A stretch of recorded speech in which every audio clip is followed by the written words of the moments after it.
Good morning, everybody. Dan Couts. Morning, Jeff Buckley. And here we are at the August seminar, August webinar, I should say. Yes. Yeah, we're more than halfway through. We got some good data under our belts, and we're looking more towards the end of the year. Yeah. I can't believe I'm saying that. I know just yesterday we were in our office and we were talking about events that we're doing coming up in October, yes, and then things that we might do in November, and then we were talking about our retirement by designs for next year already, and that's right, getting the rooms set up, and how it's been a little difficult to get a hold of everybody. They're all on vacation at these colleges. It's those weeks. Yeah, so speaking of college, you got a big week coming up, the big day today. You're the Mayflower mover tonight, huh? Couple move-ins, yes, this month. So some of the kids are still moving around the country, yeah, huh? That's right. And I'll be an empty nester, though, for the first time here into this month. So it'll be different. Well, please, lift with your legs, okay? Yes, okay. All right, Sounds good. Let's get into it here. It's a quick little check-in here. As everybody knows, if you watch this regularly, we cannot take text, live phone calls, or have question and answers or anything like that going on right now. Our website's coutsbuckleyfinancial.com. Contact for myself is dcouts@coutsbuckley.com. For Jeff, jbuckley@coutsbuckley.com. Phone number 716-276-8480, and the ever-popular text number 716-272-1129. Of course, join us on our socials. I guess we got 2 or 3 people following us now. How exciting is that? All right. So funny. I was talking to my niece, how many friends do you have? She goes, I got like 80. And I'm like, how many of them would lend you money? She goes, what are you talking about? Well, a whole different world of understanding what friends are, right? That's right. So I'll let you go. Yeah. Well, no, this is like, as we usually start on these, we try to take a quick look in the rear view mirror, really, just to kind of see where we've come so far. We've got our year-to-date performances, and then also the month of July, too. Pretty good month. Little bit of a rotation. Again, we've been talking a lot about that, over the past 3-4 months, where we've seen some shying away from investments in the Magnificent Seven, the big high-flying tech stocks, to a rotation in the market. Well, last month we drifted back to kind of an overabundance of investing in the Magnificent Seven again. So we're moving back and forth, but again, right below it is the S&P 500. That's the equal weight, right? Which is an index that really takes a look at all 500 of the companies that make up the S&P 500. So seeing a performance there where the Magnificent Seven led the way, but the equal weight also saw some good growth in share price there. That's very positive. And year to date, this kind of explains it. I mean, we had moved away from the Magnificent Seven, really not much of a gain through the end of July for the calendar year so far, but yet the equal weight is up over 13%. So we have had that broadening last month, a little bit more of a focus to get back to the Magnificent Seven. But overall, really year to date, if you look down, just about every index that we follow here has really had a pretty strong performance year to date. Just to be clear, though, this is following the equity side of the market. That's right. That's true. We always kind of like to emphasize that, and we'll get into that a little bit later, that none of our clients are invested 100% in equities. So we will bring in the bond markets here a little bit and see how they're doing. But there is one thing I just wanted to kind of highlight there. We've got some quick bullet points off to the side, but the bottom one there, S&P 500 corporate earnings on pace for strongest earnings surprise on record. That's so huge. Just kind of keep that in the back of your mind. We're going to revisit that a little bit later because that is a focus on the webinar really this month. So, but yeah, you can jump to the next one. It just kind of shows the different sectors. We like to focus on this as well. Energy is still a high flyer. I mean, my gosh, look at that, up 34% plus year to date and over 12% just in July. Part of that has to do with the profits that the oil companies are seeing now because the price of oil has skyrocketed because of the restriction on the supply from what's going on in the Middle East, and how long that persists, we'll have to see. But what it also reflects too is just a build out of, we've all heard about how, maybe in your backyard, not too many in Western New York, but you never know, these data centers are being built all across the country, but they all need an extensive amount of power. So our electrical grid, really, the infrastructure is being expanded, but there's also a lot of companies out there that are developing products that either help bolster the electrical grid, they're shoring it up, they're rebuilding it and strengthening it in certain areas, but they're also coming up with alternative energy sources for these new data centers. So the energy sector is really, which is normally kind of a sleepy sector really in the stock market world. A lot of, you always used to joke about widows and orphans. Right. You know, to get your dividends. Yeah, exactly. It's always the regular payout You're on right. these and everything. Now it's really it's really seen a lot of growth. You know? Exactly. So it's funny. I was listening to one money manager talking about how you view the market and what's going on with the AI. Focus on the building, then focus on how it's ran, and then focus on companies that are using it. Yeah. And that's kind of how you you funnel through it. And right now the energy is how it's getting built. That's it. It's that halo effect, they call it, where we've got the artificial intelligence build out, but that halo affects a lot of companies, and they're benefiting certainly as well. Right. So, and then this is kind of our quick snapshot of where things are really right now. I mean, this is as of August 4th, these numbers. But this is much more reflective, too, of our clients' portfolios. Now, we always stress this, that like the top line there is an 80% equity portfolio, 20% fixed income. You may not be that aggressive. That tends to be more on the aggressive side. You may be somewhere in the middle or closer even to the bottom with only about a 20% allocation of your portfolio to equities, the riskier investments, and 80% say to the more conservative bond investments, the fixed income. But the point is, you're going to fall somewhere in fairly close to this these allocations. So you can see what's kind of interesting is, the total return year to date. We've really gotten pretty good returns even from more conservative portfolios through 8 months of or 7 months, of the year. So, and if you go back a full 12-month period of time, I mean, even a 35% stock allocation, 65% bond allocation, a little over 8% over the last year. So that's a pretty decent rate of return for a relatively conservative allocation. Now, we've always focused a lot on the equities in the market, but on the bonds, what would make a bond value fall? It would be the increase of the interest rate, right? Well, yeah, there's a couple of different factors, but yes. And as the interest rate goes up, the value of a bond will slide down, and it's a seesaw effect. Right. And we're kind of feeling a possibility of a rate rise, or even some of the rates are beginning to rise a bit, and that's where we're seeing some of the value of the bonds drop. The reason why I point that out has been asked by clients quite a bit this week about that. I opened up my statement, the value of the bond portfolio has gone down. Well, that's because interest rates are going up. Right. But don't forget that the contract of the bond, the bond has an obligation to pay a set income off that bond. That's the heartbeat. Right. And that doesn't change. Although the interest rate and the price of the bond may change, the heartbeat, the income that comes out of it doesn't. Well, and that's important to look at too, is the income that's coming into your portfolio from these investments. Right. So yes, it's kind of took you off chart there. Oh no, this is it. I mean, you see the interest rate dropping there, but let's go on to our charts here. We look at this every month too. This is put out by one of the money managers we work with, RBC. We think Dan and I just like it because it's a quick visual shot at many different sectors of the overall economy and the investment universe. And you can see this is a forward-looking. They're attempting to look and gauge where things are and project out about the next 6 to 9 months.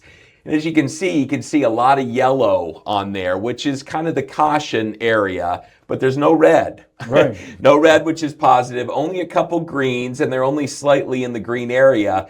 But one of those things, again, that we're kind of stressing this month, and we'll, again, get into this a little bit more, but corporate profit growth is up there, certainly. So things have looked pretty good. We had on the labor market, we had a little bit of a jump there. Even it's still in the yellow area, but we're ticking up even toward green possibly here. I always look at the consumer spending and consumer sentiment.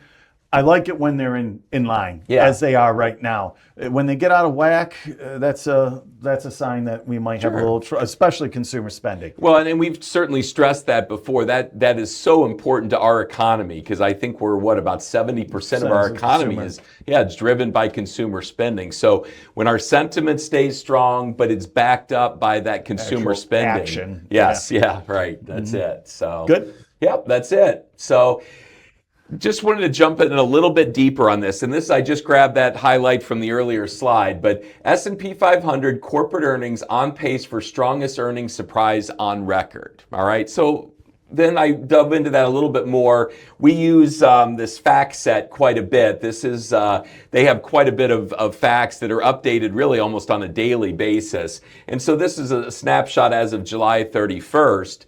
But the point is the earnings scorecard here, you know, we got 61% of the companies had actually reported their earnings as of July 31st, the earnings for the prior quarter, which would have been March 1st through the end of June.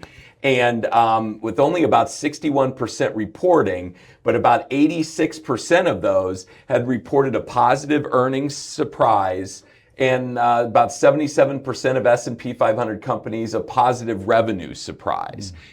So what does this really mean? Earnings growth, too, is highlighted on here. This is marking the highest earnings growth rate reported by the index since all the way back in 2021. And if you recall, that's when we were coming out of COVID, really. Yeah. So that's pretty amazing. And why is this important? Well, you know, Dan and I stress this a lot, that when you're investing in the stock market, what you're doing is you're purchasing an interest through stock of a company, and you want that company to be as successful as possible, because as that company grows, its earnings grow, its cash flow comes in, its profits start to or continue to grow. What happens is then your share price appreciates. So it's very important to the overall stock market as to how earnings are being reflected. And we're kind of in a moment right now where, as we noted here, we're paced for the strongest earnings surprise on record. I mean, that's pretty incredible. So yeah, jump to the next one here. I just tried to put in a couple slides here. The best thing too is this is not just in the United States. What we're really seeing is, you know, these are the estimated annual earnings growth. So you've got the darker column is 2025, and the lighter column is this year, 2026. So obviously there's some projections moving out because we're still only in August currently. So we've still got a few more months to go. But last year we had 13% in the US, which is great. This year they're projected to be almost 24%. But as you can see, Europe is staying about the same as they were in 2025. But Japan is accelerating, which is a very important market on the global stage. And emerging markets, this is an area where we have seen a lot of the money managers that we work with, and we've heard from them as they speak to us, that emerging markets and the global markets in general are really being seen as a huge opportunity for some outsized growth. Obviously, the United States is still a great place to invest, but the emerging markets and the global markets in general, there's a lot of companies, outside the U.S. borders that are really doing very, very well. So I also want to stress, because I know I did this when I was going through the slide deck. I was looking at it and I was like, this percentage, we're going to get a 23% rate of return. No, we're not talking about a rate of return here. We're talking about the earnings. And what is it's expected, the earnings will be better. Okay. Yes. So I want to be very clear that when you look at this, we're not saying this will be the rate of return. And what is nice is that we are seeing it across the globe, and love emerging markets. And that's good stuff. But you know the joke in the business sometimes. Emerging markets become submerging markets pretty quick. It's be careful of chasing these. You want to be in the position to enjoy the party, not arrive at the party too late. Yes. And that's what's happening. We are seeing a lot of our portfolios expanding their international positions. Well, and one of the things too that we like to stress is, the importance of a money manager that's familiar with these emerging markets. You say the term emerging markets, and there's many countries across the globe that fit that definition. But you really need a money manager that's very experienced in dealing with that particular market, that particular country, and then identifying which companies within that economy. Because it's much different than the U.S. markets, where we might have hundreds, if not thousands of companies that are all potential investment opportunities. Some of these emerging markets are much smaller, so the number one, so their markets just simply aren't very large, and then you may only have one or two or three companies that are really viable investment opportunities in those countries. And then comes in the currency change. Yes, then we have that as well. That's a big deal too. Yes. So I mean, let's not get too deep in the weeds, but it is exciting. It is a part to be. It's important to be part of that, but be careful. Yeah. So yes. Here we and the go. next, I mean, this is just, the next thought I kind of had really as I was going through this is, okay, well, we've got earnings expectations, but really, I mean, how accurate are these earnings expectations? Is that really something to base investments upon? And, AssetMark put this chart together and basically came out and said, really, earnings estimates are often reasonably accurate. And it just kind of shows, earnings within about 5% of estimates. Right. Though what that really means is these money managers that are also selecting which companies to invest in, they're doing a pretty deep dive analysis on these companies and they're reviewing their financials and they're really able to identify, these companies are doing well, these companies not so well, so we're going to kind of steer our investments in this particular direction. Yeah. So it's really, 67% of the time, earnings are within about 5% of estimates. So we've got some very strong earnings estimates, some growth so far this year, estimated to be very strong the rest of the year. And I think we can kind of rely on that a little bit. Now, you mentioned it's an election year this year, and if you remember a few slides back or a few months back, we talked about what happens at the midterm. Yeah. And usually after a midterm, we have a nice rally, regardless if it's going blue, red, blue. Exactly. It doesn't matter. We generally have a nice rally after the midterms. Yeah. So it also could play into why we feel the estimates will be so good. But it's all positive news. And it's nice to hear. Yeah, definitely. I think we should enjoy that. Yes. So, just a couple things here. I mean, I know no fun graphs on this slide, but stock price appreciation is driven by supply and demand, which is primarily dictated by, and these are the top three things essentially that really drive that stock price appreciation. Number one, corporate earnings growth and profitability. So as long as you're investing in a company that's continuing to show that earnings growth and that profitability, there's a very strong likelihood that stock is going to continue to appreciate in value because others are going to recognize that earnings growth and profitability as well. They want that, and it falls all back to supply and demand. If a company is doing well, the demand for the stock of that company is just going to continue to increase, which drives the price up higher. Mm-hmm. Now, obviously, macroeconomic indicators fall into place, interest rates, inflation, economic growth. We do have a war going on right now, although we'll see where that plays out over the next couple of months. Inflation kind of hanging around. Yeah, exactly. And that's what we talked about, the interest rates and the seesaw earlier. Right. That's where that comes and market sentiment too. So these two things, we remember on the graph there, we had market or consumer sentiment and consumer spending, both about the middle of the dial, not spiking into green. So this isn't necessarily at this point in time contributing a huge amount to stock appreciation, but it's steady. As Dan pointed out, they're consistent. The consumer sentiment and the consumer spending is basically consistent with each other, and that's again a huge driver in our economy. And as we've said many a times, we follow the numbers, follow the data, keep going for the higher ground, even though sentiment may be, maybe. The numbers, have you not just proven or shown, not proven, but shown the numbers are good. Yeah. The market is good. Right. The bond market is doing good. Yes. So, you got to follow the numbers, That's right. That's right. Yeah, and last thing just kind of wraps things up. What really matters most for investors? Growth remains resilient. Its drivers are shifting a little bit, and we talked about that. That's the broadening out. We're getting away from those Magnificent Seven. That's good news. It is, and the Magnificent Seven are still doing well, obviously, but the rally is broadening out to other companies, sectors, areas of the market, which again is good. Consumers spend while investment broadens beyond artificial intelligence. So that's good. Consumer spending we've harped on. Inflation concerns remain, although that's still out there. And a lot of that has to do with energy, which we've touched on. And energy's a hot area right now. but we'll see how that kind of plays out. So what are the takeaways, really? Earnings matter more as tech leadership cools. So as we don't have the Microsoft and Apple and Amazon pulling the market quite as much, it's spreading out a little bit.